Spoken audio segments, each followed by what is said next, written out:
Welcome to Crafty Little Beach. This is Julie. Today I have a Dollar Tree DIY for you. I decided to get really creative and I thought, why can't I do like a vertical fairy garden that you can hang on the wall? So I'm going to use one of the little wood slice signs from the Dollar Tree for that. I thought that looked fairy garden-esque because it looks like a slice of wood. The hanger is kind of long on mine, but I'm going to kind of go with it. I just kind of trimmed off some of the fraying.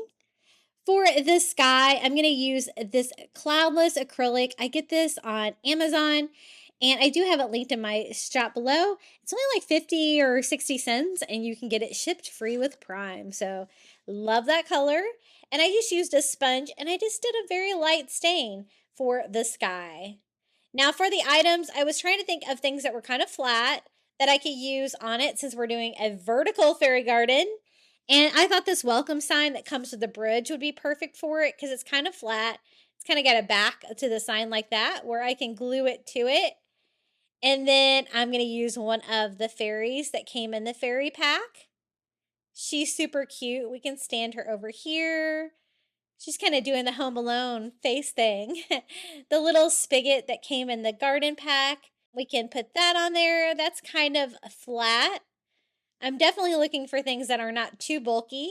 And then the little bush with the flowers that we had left over from earlier from one of the fairy garden packages. And it's just a matter of kind of lining them up. I think 4 items is going to be plenty.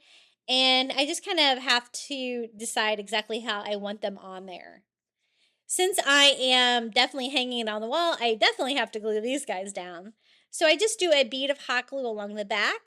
So I'm going to glue like the spigot here. And then we're going to be doing like the moss and the flowers and stuff along the bottom. So I thought this was a really creative way to bring a fairy garden to the wall. So I'm going to glue my fairy down next. I don't want it to be like too evenly spaced out. I want it to be kind of random. So I'm going to do my welcome sign next. That was probably the heaviest piece, so I'm going to make sure to glue that down well. But definitely you're going to have to be careful what kind of pieces you're going to use if you're going to do a vertical fairy garden like this. Now for the grass, we're going to be using the reindeer moss again. I'm going to kind of leave it more clumped this time. That's going to kind of work well for this. And I'm going to glue it down to provide the grass for the bottom of the fairy garden. And since I'm leaving it in a big clump like that, like one piece can kind of cover like a whole lot. I do make sure to glue it all securely down though, so that it doesn't fall off. Another clump right here, and I'm going to kind of continue that across until it's full.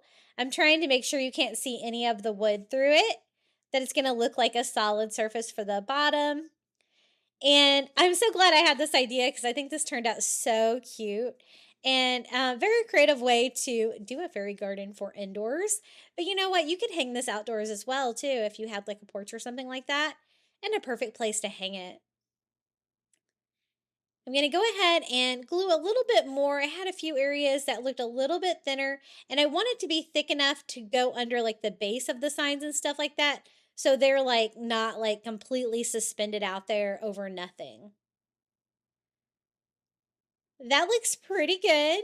And now we can decorate our little meadow with flowers. I'm going to be using the white flowers here from the spike. And since it's a wall decor, I am going to glue them in instead of just sitting them in there to make sure that they stay nicely. I'm going to do like one of the pink baby's breath. We'll glue that into the moss right over here. And again, I don't want to overwhelm it too much with decorations. I want it to look like a simple little fairy garden. And then I thought a few mushrooms would be cute. I was also able to find the little mushrooms in this blue color. So I'm kind of going a little bit more colorful with this one. These are the very tiny ones. And I'm going to cut the wire and attach that as well to provide another little decor piece. It's looking really cute. I thought the sky looked a little bit plain, just being a solid blue. And so I am going to decorate that a little bit with just a white paint pen Doing clouds is super easy. I'm just using my Posca paint pen and I'm just basically like painting circles, kind of putting them all together, kind of like more like oval shapes. And we're just going to scatter a few clouds here across the top of the sky just to provide a little bit more fun. Nothing crazy, just like three clouds across the sky. And this is how it turned out, our little hanging fairy garden. I think it's so cute. I thought the hanger looked a little plain, so I decided to add a little color to that with some of this spring ribbon from the Dollar Tree. This is like the pink with the white flowers on it. And I'm just going to tie that to the very top of my hanger. And I'm going to tie a very simple little bow here on the top just to provide like a little pop of color up there and give it a little spring fun as well. So it's just a matter of trying to tie this evenly, get a few tails that aren't too long, and kind of trim those up. Just a little pop of color up there. And I'm glad I added that because I think it really made it look cute here in the end. So there is the final result of our hanging fairy garden. And this is how it looks hanging in my home. I love it. I think it's very whimsical, and I've never seen anybody do one like this. So, hopefully, a creative idea for you guys with your spring fairy gardens. Very cute. You could also use like the oval